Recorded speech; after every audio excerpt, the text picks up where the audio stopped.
नमस्कार दोस्तों, मैं बिमला आपके अपने YouTube चैनल आदिसी एकेडमी पर आप सभी का हार्दिक स्वागत और अभिनंदन करती हूँ। दोस्तों, आशा करती हूँ कि आप सभी स्वस्थ होंगे और मस्त होंगे और मन लगाकर अपनी पढ़ाई कर रहे होंगे। इससे पहले की वीडियो में हमने अलंकार की परिभाषा, अलंकार शब्द की उत्पत्ति और उनके प्रमुख भेदों के बारे में जाना। हमने अनुप्रास अलंकार के 5 भेदों के बारे में भी विस्तार से अध्ययन किया। आज हम यमक अलंकार से शुरू करेंगे। आज हम पढ़ेंगे सर्वप्रथम यमक अलंकार और इसको विस्तार से समझने का प्रयास करेंगे। ठीक है, यमक का अर्थ क्या होता है? यमक का अर्थ होता है बार, ठीक है, भिन्न भिन्न। यहाँ पे यमक में क्या होता है? एक शब्द की आवृत्ति होती है लेकिन अर्थ प्रत्येक बार भिन्न भिन्न हो जाता है। ठीक है, सार्थक या निरर्थक भिन्न अर्थ वाले जो वर्ण समुदाय हैं, क्रमशः आने पर या उनके आवृत्ति होने पर क्या हो जाता है? जब भिन्न भिन्न अर्थ निकलता है तो यमक अलंकार होता है। उदाहरण से समझते हैं। काली घटा का घमंड घटा। ठीक है, यहाँ पे घटा शब्द 2 बार आया है। ठीक है, लेकिन दोनों बार क्या है? घटा शब्द का भिन्न भिन्न अर्थ है। पहली बार बादलों के झमकट के लिए घटा शब्द का प्रयोग है और दूसरी बार कम हुआ अर्थात माइनस के लिए घटा शब्द का प्रयोग यहाँ पे हुआ है। ठीक है, यहाँ पे क्या हो गया? तो यमक अलंकार हो गया।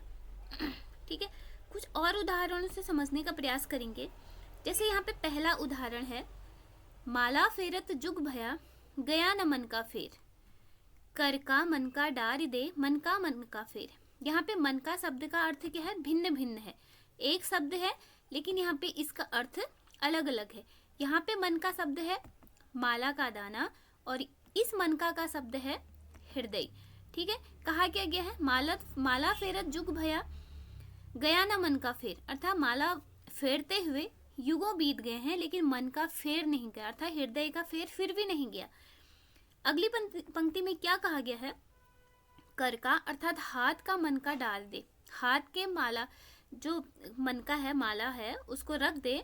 मन का फेर अर्थात मन का अर्थात हृदय का ध्यान कर या हृदय की माला को फेर। ठीक है, यहाँ पे शब्द एक है लेकिन शब्द एक शब्द की आवृत्ति हुई है लेकिन दो अलग अलग अर्थ में इनका प्रयोग किया गया है। ठीक है, अन्य उदाहरण से समझते हैं। तू मोहन के उर्वशी है उर्वशी समान। यहाँ पे भी क्या है? उर्वशी शब्द क्या है?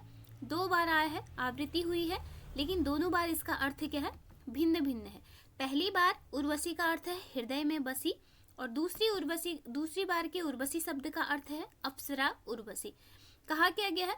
तू मोहन के उर्वशी अर्थात तू मोहन के हृदय में बसी है, उर्वशी अर्थात अप्सरा उर्वशी के समान। ठीक है, आशा करती हूँ कि यमक अलंकार आपको समझ में आएगा। अब बात करते हैं अगला अलंकार श्लेष अलंकार के बारे में। ठीक है, श्लेष का शाब्दिक अर्थ क्या होता है? चिपकना। ठीक है, एक ही शब्द में कई अर्थों का चिपके रहना और जहाँ एक शब्द से एक से अधिक अर्थ निकले वहाँ क्या होता है? श्लेष अलंकार होता है। ठीक है, बहुत सरल उदाहरण से समझने का प्रयास करेंगे। यहाँ पे क्या है? रहमन पानी राखिए बिन पानी सब सून। ठीक है, बहुत पहले से आप इसको सुनते आ रहे हैं, पढ़ते आ रहे हैं। पानी गए न उबरे मोती मानस चून। देखिए, रहीमन पानी राखिए, पानी एक ही शब्द है लेकिन ये अलग अलग अर्थ के लिए प्रयोग किया गया है। रहमन पानी राखिए बिन पानी सब सून, पानी गए न उबरे मोती मानुस चून। पानी के बिना कौन नहीं उबर सकता? मोती, मानुस और चून। यहाँ पे पानी का अर्थ एक ही है लेकिन ये क्या है? तीनों के लिए अलग अलग अर्थ में है। मोती कैसे? मोती के लिए यहाँ पे क्या है? मोती के संदर्भ में चमक है, मनुष्य के संदर्भ में इज्जत प्रतिष्ठा या मान सम्मान है और चूने के संदर्भ में जल। ठीक है, यहाँ पे क्या है?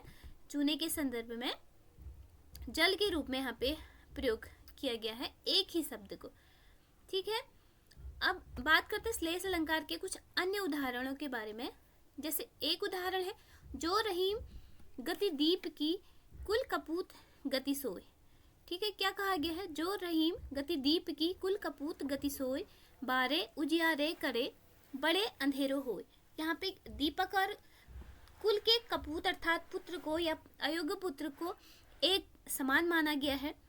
बारे उजियारे करे बड़े अंधेरे हो। यहाँ पे बारे का अर्थ भी दोनों के लिए, दीप के लिए और पुत्र के लिए अलग अलग है।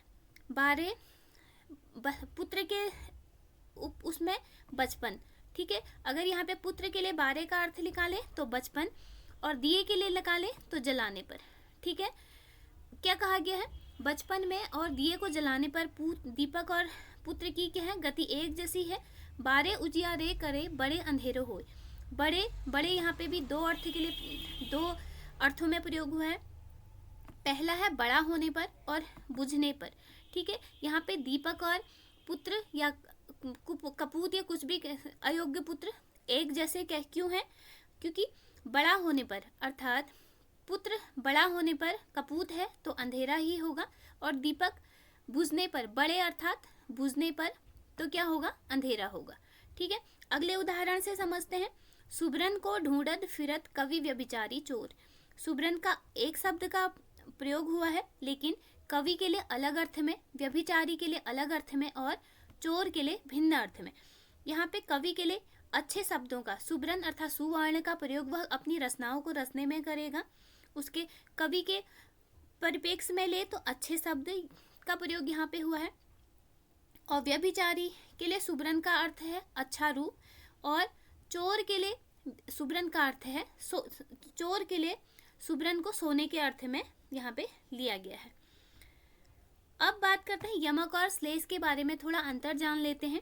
शब्द की आवृत्ति होती है यहाँ पे, लेकिन अर्थ क्या होता है, अलग अलग होता है, ठीक है। और श्लेष में क्या होता है, शब्द एक ही बार आता है लेकिन अर्थ क्या है, अलग अलग है, ठीक है। अलग अर्थ चिपके होते हैं, और भी अर्थ इसमें चिपके होते हैं और शब्दों के लिए भी, ठीक है। यहाँ पे श्लेष अलंकार का एक उदाहरण समझते हैं। को घटिए वृषभानु जाओ वे हलदर के वीर। देखिए एक ही शब्द है लेकिन इसके अर्थ क्या है, अलग अलग है। वैसे ही यहाँ पे हलदर है, हलदर एक शब्द है लेकिन अर्थ क्या है यहाँ पे, अलग अलग है। वृषभानुजा राधा को भी कहा जाता है और गाय को भी कहा जाता है, और हलदर बलराम का पर्यायवाची है और बैल को भी कहा जाता है, ठीक है। वृषभानुजा राधा को इसलिए कहा जाता है क्योंकि वृषभानु की पुत्री होने के कारण वृषभानु कुमारी भी कहा जाता है। राधा का पर्यायवाची क्या है, वृषभानु कुमारी। और बैल गाय के लिए क्यों कहा जाता है, वृषभ की अनुज अर्थात बैल की बहन, इसलिए गाय को भी वृषभानुजा कहा जाता है। ऐसे ही अगर हलदर के बारे में बात करें तो बलराम का पर्यायवाची क्या है, हलदर है, बलराम को भी हलदर कहा जाता है, और हल को धारण करने वाला अर्थात बैल को भी हलदर कहा जाता है, ठीक है। अब बात करते हैं अगले अलंकार के बारे में, वक्रोक्ति अलंकार, ठीक है। वक्र का अर्थ है टेढ़ी और उक्ति का अर्थ है कथन, ठीक है, टेढ़ा कथन, ठीक है। वक्रोक्ति का अर्थ ही क्या हो गया, टेढ़ा कथन, जहाँ पे व्यंग से पंक्तियों में व्यंग्यपूर्णता आ जाए, ठीक है। यहाँ पे क्या, वक्ता की बात का श्रोता जानबूझकर अलग अर्थ निकाल देता है, ठीक है। क्या करता है, वक्ता जो बात कहता है उसका श्रोता जानबूझकर व्यंग से अलग अर्थ निकाल देता है। और वक्रोक्ति अलंकार के दो भेद होते हैं, पहला है काकु वक्रोक्ति और दूसरा है श्लेष वक्रोक्ति। सर्वप्रथम बात करते हैं काकु वक्रोक्ति के बारे में, जहां श्रोता वाक्य का अर्थ उच्चारण के ढंग, ठीक है। यहाँ पे काकु वक्रोक्ति में क्या होता है, श्रोता क्या करता है, उच्चारण के ढंग पर कही हुई बात का अलग अर्थ निकाल लेता है, उसके टोन बदल देता है जिससे अर्थ भिन्न हो जाता है, तो उसे काकु वक्रोक्ति कहते हैं। और श्लेष वक्रोक्ति में क्या होता है, श्लेष वक्रोक्ति में जहाँ एक ही शब्द के लिए श्लेष होने के कारण, एक ही शब्द के लिए क्या है, श्लेष का अर्थ है कि एक शब्द अनेक अर्थ में प्रयोग हो रहा है, ठीक है। श्रोता वक्ता के कथन का भिन्न अर्थ निकाल लेता है। यहाँ पे क्या था, उच्चारण के कारण श्रोता स्वयं का उच्चारण बदलकर, उच्चारण की टोन बदलकर श्रोता के वक्ता के कहे हुए बात को परिवर्तित कर देता है। लेकिन श्लेष में क्या है, एक ही शब्द है लेकिन उसके भिन्न भिन्न अर्थ होने के कारण श्रोता जानबूझकर उस शब्द का अलग अर्थ निकाल लेता है, ठीक है। उदाहरण से समझते हैं। काकु वक्रोक्ति का उदाहरण है, मैं सुकुमारी नाथ बन जोगू, ठीक है। यहाँ पे वक्ता क्या कह रहा है, क्या मैं सुकुमारी अर्थात नाजुक, ठीक है, क्या मैं सुकुमारी हूँ जो वन में रहने योग्य हूँ। श्रोता ने पूछा कि क्या मैं सुकुमारी हूँ, वन में रहने योग्य हूँ। और वक्ता ने पूछा कि क्या मैं सुकुमारी हूँ, वन में रहने योग्य हूँ, और श्रोता ने उसका अर्थ परिवर्तित कर टोन बदल दी। देखिए, मैं सुकुमारी नाथ बन जोगू। श्रोता ने क्या कहा? हाँ, तुम सुकुमारी हो इसलिए वन में जाने योग्य हो। ठीक है, श्रोता ने उसको अलग रूप से परिवर्तित करके वाक्य बोला तो हाँ तुम सुकुमारी हो इसलिए वन में जाने योग्य हो। यहाँ पे क्या था? वक्ता क्या था? स्वयं को सुकुमारी अयोग्य बताना चाह रहा था। ठीक है, यहाँ पे वक्ता का अर्थ स्वयं को अयोग्यता बताना था, पर श्रोता ने क्या किया? व्यंग पूर्वक उसे योग्य ठहरा दिया। ठीक है, यहाँ पे क्या हो गया?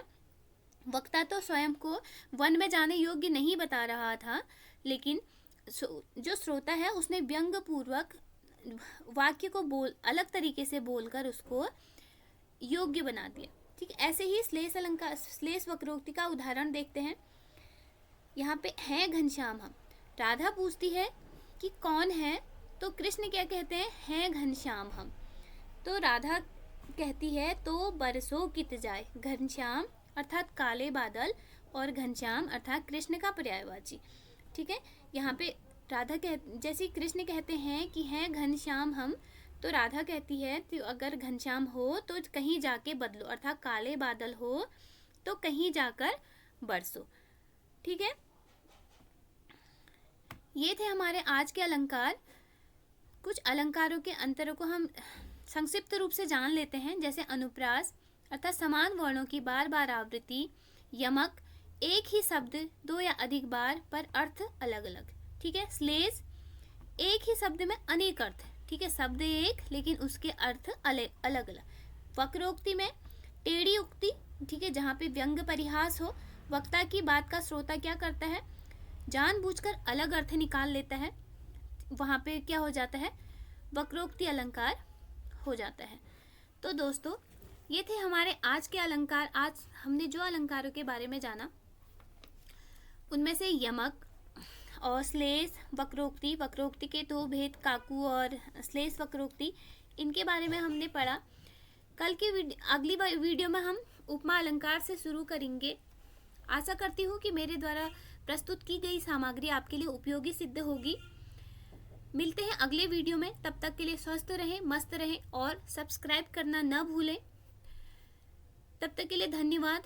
जय हिंद, जय भारत।